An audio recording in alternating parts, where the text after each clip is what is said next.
Monsieur de Oliveira, bonjour. Bonjour. Nous sommes sur le site de Folleville où avec votre compagnie, vous allez proposer 2 représentations d'un spectacle. Tout à fait. Comment s'appelle ce spectacle? Alors c'est les mystères de Folleville. À quel spectacle doit-on s'attendre?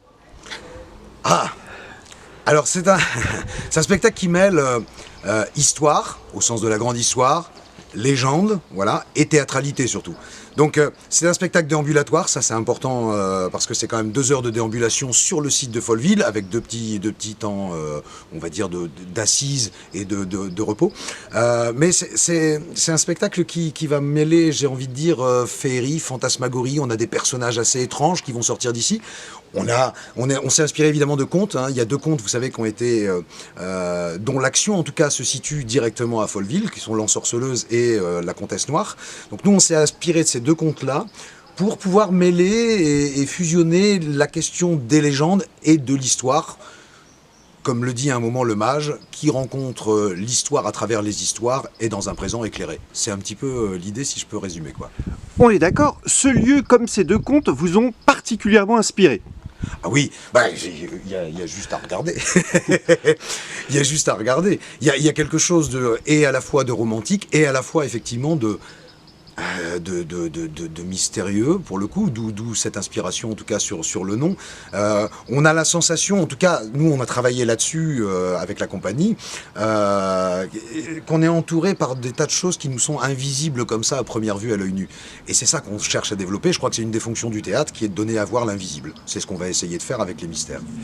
On est d'accord, faire du théâtre à ciel ouvert dans un tel lieu, il y a quelque chose de génial. Ah bah oui, totalement, oui. Ah bah oui. Je ne saurais pas vous contredire là-dessus. Ben oui, parce que c'est... alors déjà, dans la démarche de la compagnie, nous, on œuvre de plus en plus sur la reprise de l'espace public, un petit peu.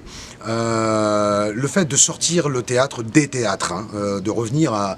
On a un spectacle, par exemple, qu'on va jouer de place de village en place de village, et du coup, ça nous va bien. Alors, quand la com de com nous a proposé, évidemment, ce travail-là, ça avait énormément de sens pour nous de se dire, eh ben voilà, vous savez, c'est Shakespeare qui disait, le monde est un théâtre et nous sommes tous les acteurs. Eh ben là, on est au cœur de cette affaire-là, quoi. Et dites-moi, vous semblez être un metteur en scène passionné, hein? Je crois qu'on peut dire ça, en tout cas ça, ça fait 25 ans en tout cas que je fais le métier. Moi je fais du théâtre depuis l'âge de 10 ans, j'ai 47 ans, vous voyez, ça fait 37 ans qu'il y a cette espèce de passion effectivement en tout cas pour le théâtre. Voilà, parce que d'abord fondamentalement, parce que comme je disais, il y a quelque chose de cet invisible qui est à donner à voir, quelque chose qui nous invite à aller voir plus loin que ce que notre œil nous permet de voir. Et puis surtout, fondamentalement, il y a une communauté humaine qui raconte des histoires à une communauté humaine.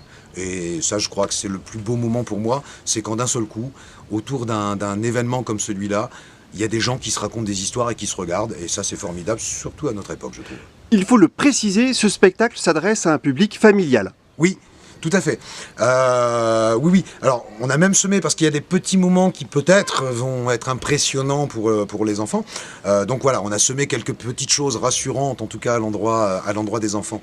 C'est un spectacle, oui, absolument familial. J'ai envie de dire que je crois pouvoir dire que c'est un spectacle populaire au sens large et noble du terme. Moi j'aimais bien, c'était Vitesse qui parlait de l'élitaire pour tous.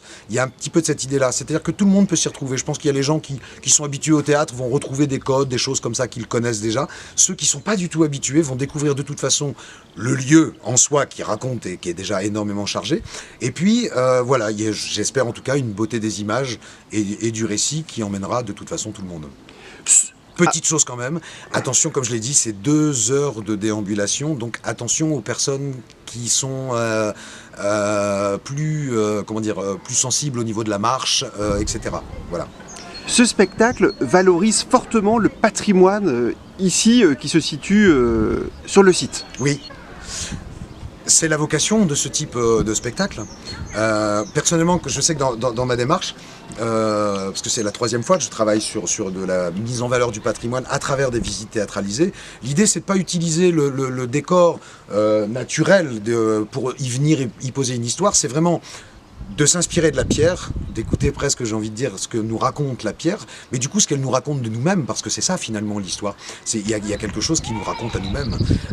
Il y a un moment dans le spectacle, il est dit de savoir d'où l'on vient pour comprendre où l'on va. On est au cœur de ça. C'est-à-dire que oui, c'est inspirant et c'est le lieu lui-même en fait qui nous raconte en fait ce qu'il a à nous raconter. Je crois en tout cas, j'espère. Merci beaucoup. Merci à vous, au revoir.